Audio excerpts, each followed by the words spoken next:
आज आपण बनवणार आहोत हिरवे वाटाणा आणि गव्हाच्या पिठापासून भन्नाट असा नाश्ता। आपण याची पुरी बनवणार आहोत ना कचोरी बनवणार आहोत। एकदम नवीन प्रकारे हा नाश्ता बनवणार आहोत।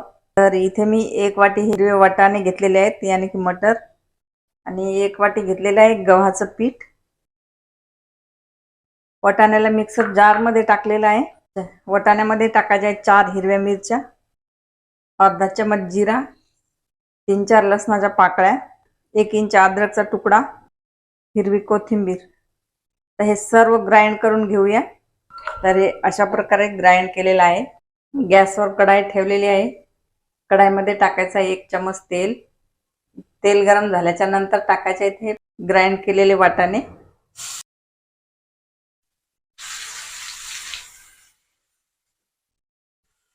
वाटाण्याला थोडंसं असं फ्राय करून घ्यायचं आहे।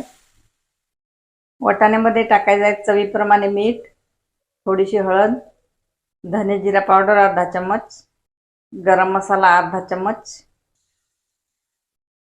तर याला छान मिक्स करून घ्यायचं आहे।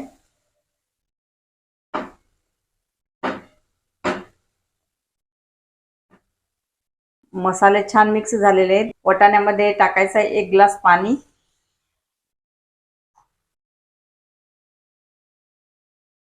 आणि वाटाण्याला पाण्यामध्ये असं मिक्स करायचं आहे।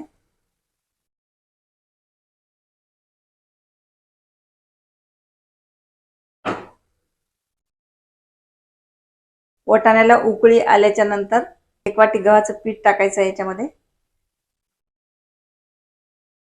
आणि पिठाला छान मिक्स करायचं आहे। याच्यामध्ये गुठळ्या वगैरे होऊ द्यायच्या नाही आहे।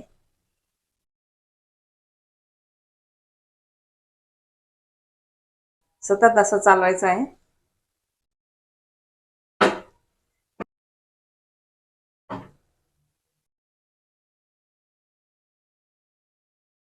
याच्यावर झाकण ठेवून थोडंसं वाफेवर शिजवून घ्यायचं आहे। 2-3 मिनिट बघा झाकण ठेवून शिजवलेलं आहे। हे बॅटर एकदम घट्ट झालेलं आहे आणि नाश्ता बनवण्यासाठी बॅटर असं घट्टच पाहिजे। याला एका प्लेटमध्ये काढून घ्यायचं आणि थंड करून घ्यायचं आहे। बॅटर थंड झालेलं आहे आणि याला असं थोडं मसळून घ्यायचं आहे। त्याला थोडंसं तेल लावून लिंबू एवढा याचा बॉल घेऊन त्याला गोल टिक्कीचा शेप द्यायचा आहे। असा याला टिक्कीचा शेप द्यायचा आहे। तर सारे टिक्की अशीच बनवून घ्यायची आहे।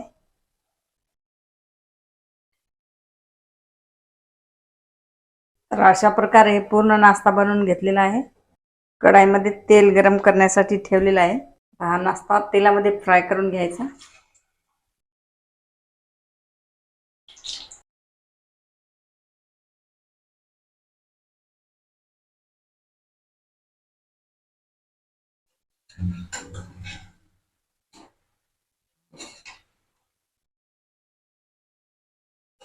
बघा कचोऱ्यासारखा एकदम टम्म फुगलेला नाश्ता झालेला आहे। कचोऱ्या फ्राय होतात त्याच्यामध्येच मिरची तळून घ्यायची आहे।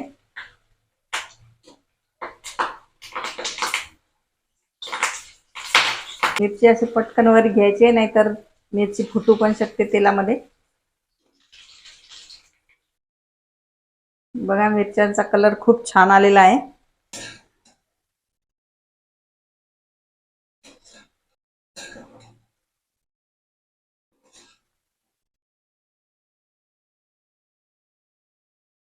तर हा नाश्ता खूप छान फ्राय झालेला आहे।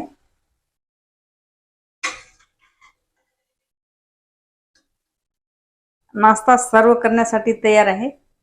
नाश्त्याला घेऊ सर्विंग डिश मध्ये आणि तोंडी लावायसाठी आहे हिरव्या मिरच्या। गव्हाच्या पिठाचा आणि वटाण्याचा नाश्ता कसा वाटला कमेंट मध्ये जरूर सांगा आणि रेसिपी आवडल्यास लाईक शेअर सबस्क्राइब जरूर करा। तर मग चला भेटूया अशाच एका नवीन रेसिपी सोबत। तोपर्यंत बाय बाय।